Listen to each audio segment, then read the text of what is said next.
복된 소식 아름다운 소리 AM 1590kHz 시카고 기독교 방송입니다.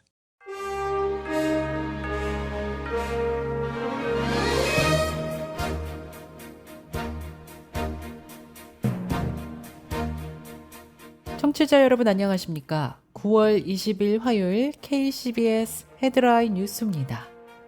종교 자유 옹호단체가 발표한 새 보고서에서 대부분의 미국주에서 종교의 자유가 불충분하다는 분석이 제기됐습니다. 뉴욕 교협 산하 뉴욕 청소년 센터 주최로 열린 청소년 할렐루야 대회가 지난 16일부터 17일까지 뉴욕 베이사이드 장로교회에서 성황 가운데 진행됐습니다. 지난 19일 네이비피어 레이크 미시간 호수에서 어린 남자아이가 물에 빠졌다가 구조된 사건이 발생했습니다. 일리노이 주민 5명이 지난 2016년 구글을 상대로 일리노이주의 개인 생체정보보호법 위반 혐의로 집단소송을 시작한 바 있습니다. 결국 구글은 거액의 합의금 지급을 약속하며 소송 당사자들과 합의를 마무리한 바 있습니다. 이와 관련해 구글 집단소송에 해당하는 일리노이 주민들은 합의금을 신청할 수 있게 됐는데요. 그에 대한 청구액 신청 기한이 오는 9월 24일로 마감되는 것으로 나타났습니다. 미국 내 주요 대도시 직장인들이 절반 가까이 사무실에 돌아온 것으로 나타났습니다. 조 바이든 대통령이 중국의 대만 침공 때 미국의 군사 개입 입장을 지난 18일 밝혔습니다. 이 프로그램은 나눔의 기쁨을 함께하는 기독의료상조회가 함께합니다.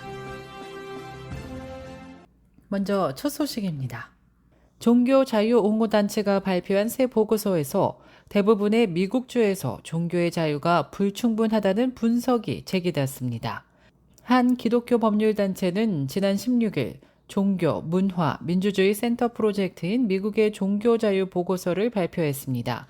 이 보고서는 종교의 자유를 위한 보호장치의 비율을 반영하여 각 주의 순위를 매겼습니다.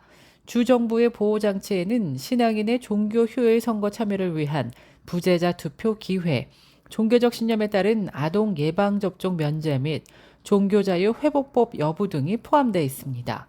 그 결과 미시시피주는 82%의 안전장치를 보유해 가장 높은 종교자유 점수를 받았습니다.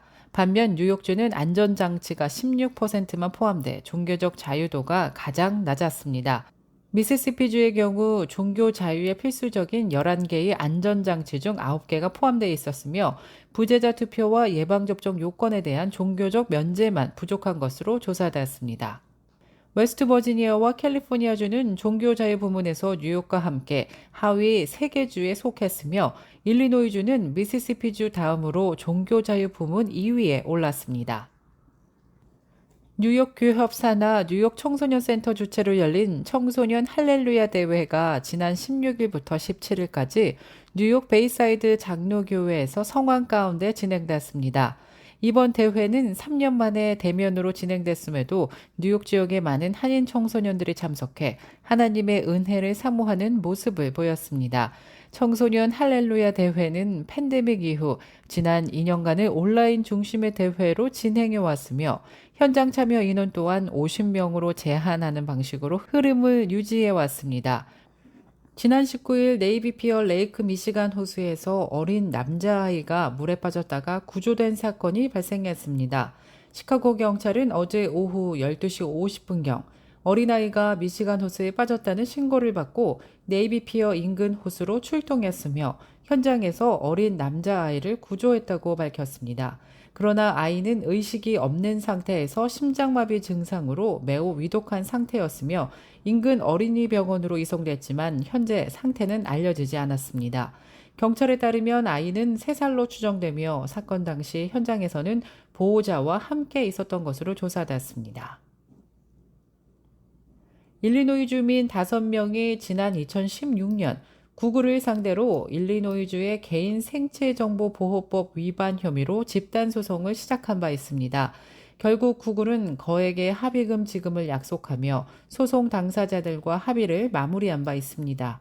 이와 관련해 구글 집단 소송에 해당하는 일리노이 주민들은 합의금을 신청할 수 있게 됐는데요. 그에 대한 청구액 신청 기한이 오는 9월 24일로 마감되는 것으로 나타났습니다. 미국 내 주요 대도시 직장인들이 절반 가까이 사무실에 돌아온 것으로 나타났습니다. 지난 19일 월스트리트 저널에 따르면 건물 보안관리 회사 캐슬 시스템이 지난 8일에서 14일 10대 대도시권을 모니터링한 결과 도시의 평균 사무실 점유율은 2020년 초 수준의 47.5%로 조사됐습니다.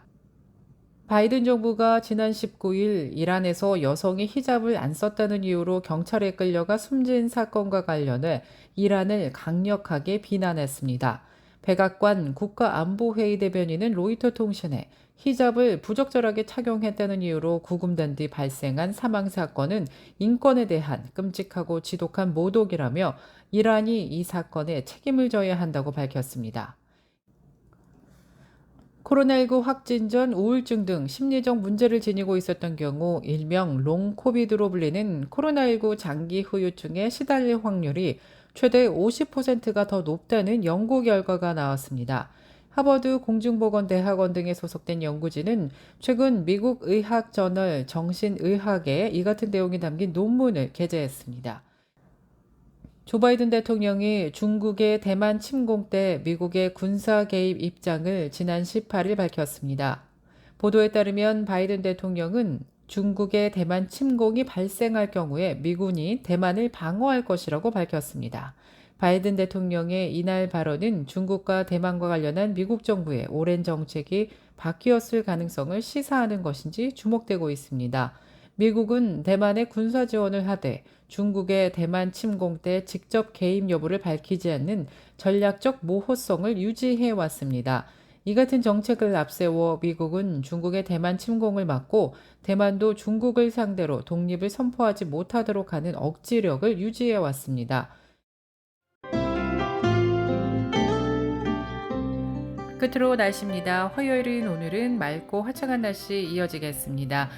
기온도 어제보다 소폭 오르면서 덥겠습니다.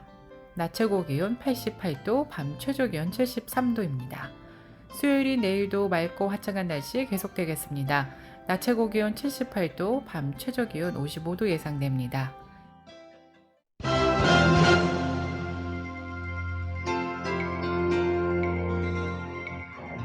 이상으로 KCBS 뉴스를 마칩니다. 지금까지 KCBS 뉴스 유정임이었습니다. 오늘도 KCBS 뉴스를 청취해주신 여러분 고맙습니다.